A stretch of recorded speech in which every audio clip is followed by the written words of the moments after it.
It is 8 o'clock. It is the 24th day of February 2021. Primetime Sports Camp in the house. I am your grumpy guide to all things gaming, the controversial courtier, the OGGM, with another OGGM weekly look at what's going on in the world of crowdfunding.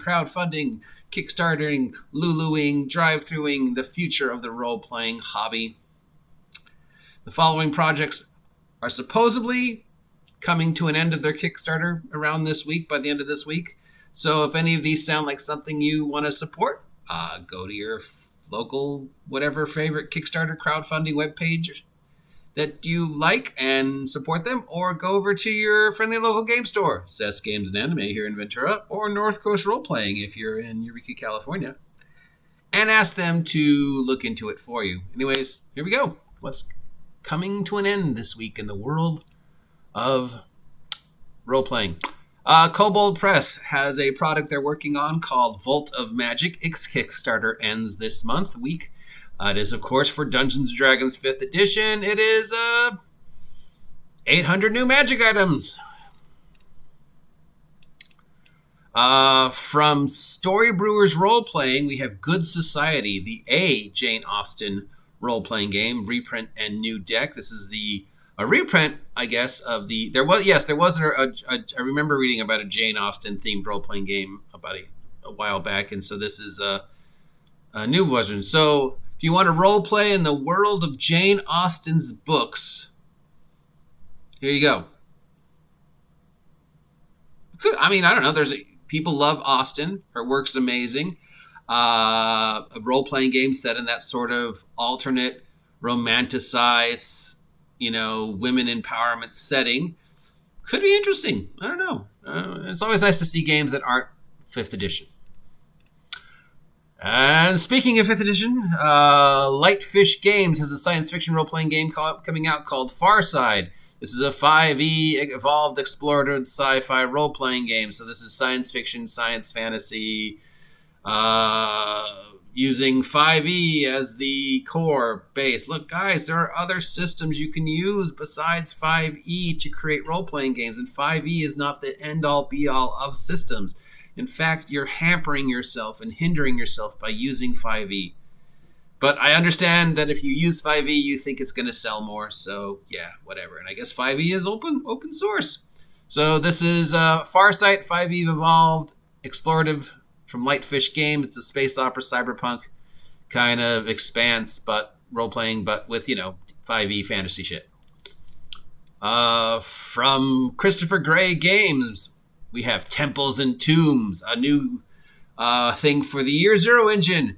This is a Raiders of the Lost Ark themed game using the Year Zero engine. I was just thinking, would the Year Zero engine work for adventure, pulp, superheroes, because, I want to convert everything to superheroes. So Christopher Gray Games has done for the Year Zero engine a pulp hero role-playing game. So, yeah, it'll be interesting to see if how the Year Zero system fits with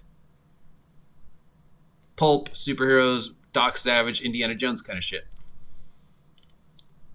From Terrible Games, we have Repugnant, the world's most disgusting tabletop role-playing games. I don't know. Human Occupied Landfill was a pretty disgusting game.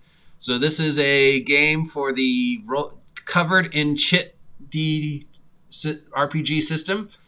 So if you need more gross immature content for your gaming table, then this 40-page zine is something you want to check out.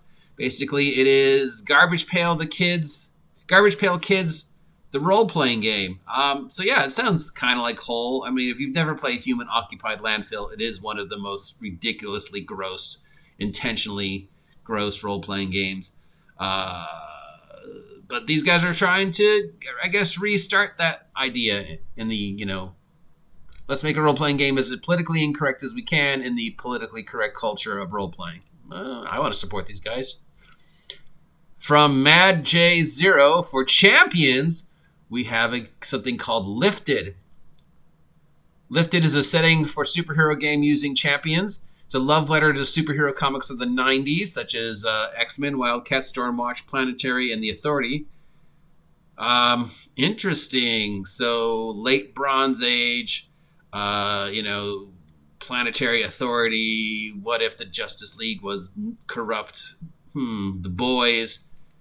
Late 90s comics. Plus, hey, always nice to see something for Champions. From EN Publishing. I thought this Kickstarter already ended, but we have the Kickstarter for one-page adventures for D&D 5th edition. From EN Publishing, this is a Dungeons & Dragons source book with 25 standalone one-page adventure designs. One-page adventures are always a good source for any system, not just 5th edition, but just, if you need if they go someplace you weren't expecting them to, or if they suggest, hey, let's go explore the tomb of the so-and-so, and you're like, I don't have the tomb of the so-and-so. You can use this as a starting point, so these are always cool. What from Mothership? Oh, this is for Mothership. What We Give to the Alien Gods from Lone Archivist. Guiding Gark from Jeremy Chieldy. And The Burning Carbix from TO Games. So these are 3 projects that were all being released about the same time for the Mothership sci-fi horror role-playing game. They were all funded at the exact same time. So now they're being put together into a single project called What We Gave the Alien Gods. So this is a zine. So it's 3 separate adventures by 3 separate writers that all got funded out the exact same time and are now all being put together in one complete project thingy. Words, tough, English, hard, brain melting. Support me, water! It's hard to believe I do this for a living. Wait, I don't get paid. And from Kristen Mosley Picard, we have Choose Your Class Dice. This is a set of dice. I guess each one is class themed. So I guess they have the example here. We have the wizard theme. They're all fireball red. On the 20, there's a fireball where the 20 should be. So yeah, if you want class specific dice, and $12 for the set. Thank you, Laura Bailey. Laura Bailey, you are the greatest gift to dice designers, game shops, everywhere, because you've convinced everybody that they need 10,000 dice and they need specific dice for each character. And now here we go. We have specific dice sets for each character. So God love you, Laura Bailey, for bringing money to game stores and convincing people to buy dice that allows companies like this to make character dice, and they will probably sell because they are good looking dice. They're pretty. The numbers are easy to read, which is always a good thing. And yeah, if you want a fireball or a sword or a Healy or whatever to replace your natural 20, good on you. Way to go, Christina Mosley Picard Gaming. And that is everything that is being Kickstarted, crowdfunded this week. If any of these sound like something you want to Kickstart, crowdfund support, go and check it out online, or go to your friendly local game store and see if they'll do it for you. Best thing about Kickstarting is they will usually send you free shit. So yeah, there you go. If you appreciate this content and want to see more, comment down below. If you don't appreciate this content and are planning on unsubscribing, let me know why, because I can't fix it if you don't tell me what's broken. Help me hit 500 subs by August 4th, and we will do something crazy. Like, share, subscribe, support me, blah, blah, blah. Check out some of the links to my fellow YouTubers out there. And above all, stay hydrated. I will talk to you losers later.